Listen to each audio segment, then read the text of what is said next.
from what it sounds like. It sounds like some of you missed me.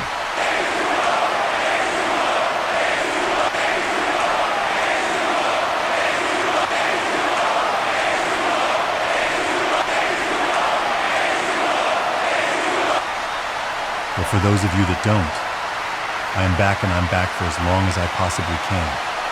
So that sucks for some of you. But I'm not going to drag this thing out as long as Mr. Sensation did to all of you last week.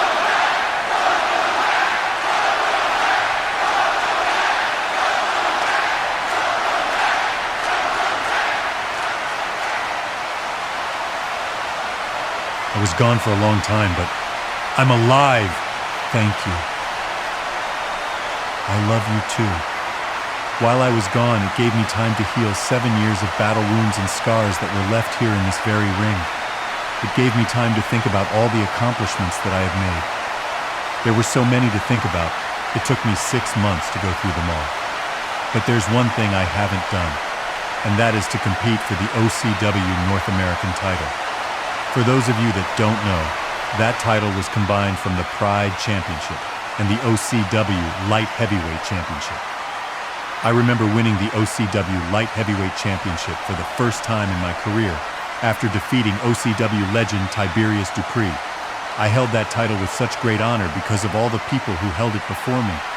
So while watching you at Certified Greatness, I said to myself, "Self, why don't I come back and go after what originally should be mine against a great competitor that I have known for many years, and that is you, Jynx."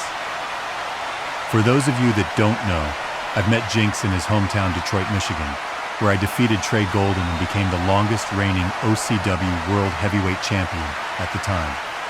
After I was assaulted by Russ Cole, I got back up, as I always do, and walked myself down that aisle with the title up high, basking in my glory.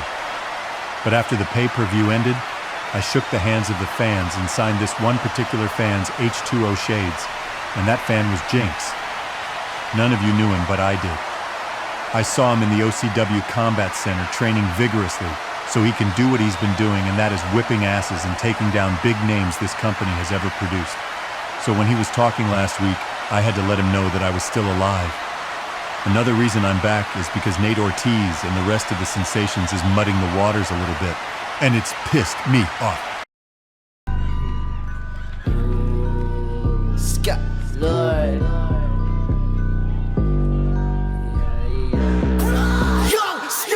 Lord, with a toe on the...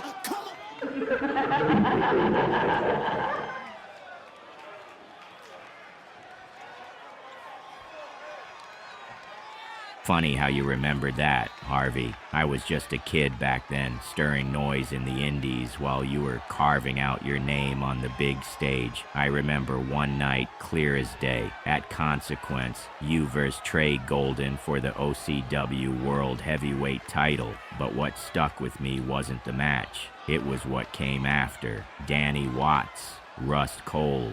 They jumped you like jackals, and you were left broken, beaten. And me, I was watching, silent, fuming.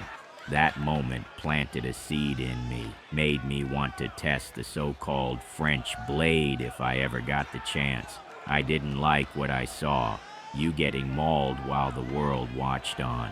So I made a promise, if I ever stood across from Russ, I'd bury him for that. It wasn't easy to watch you get dismantled, but I never looked away. That was tough to watch. But that's why I'm standing in front of you right now. You're tough, aggressive, and like to put your foot on your opponent's necks just like me.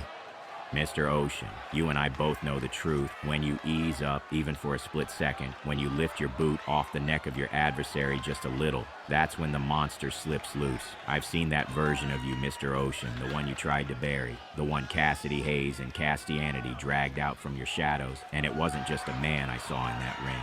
It was something far more dangerous, something raw, I'll even say unforgiving. However, Mr. Ocean, you can pretend it's gone forever, but I know better, because monsters recognize their own. That's why I'm here. While I was away, I felt that monster slowly creeping back into me, just like I see one creeping into you, Jynx. I want to try to stop it before it destroys you. Stop it. No, Mr. Ocean, with all due respect. While you were gone, I wasn't lost. I was evolving. I'm starting to understand what I'm becoming. However, you're not here to save me. You're here because deep down you know I've become everything you tried to bury. Touché, my friend. Touché. So how about I put my foot on the neck of you come summerside, just so I can stop you before you even start? Now that's the monster within that I wanted to hear, Mr. Ocean. But be careful. When you try to smother the madness, you're only feeding it.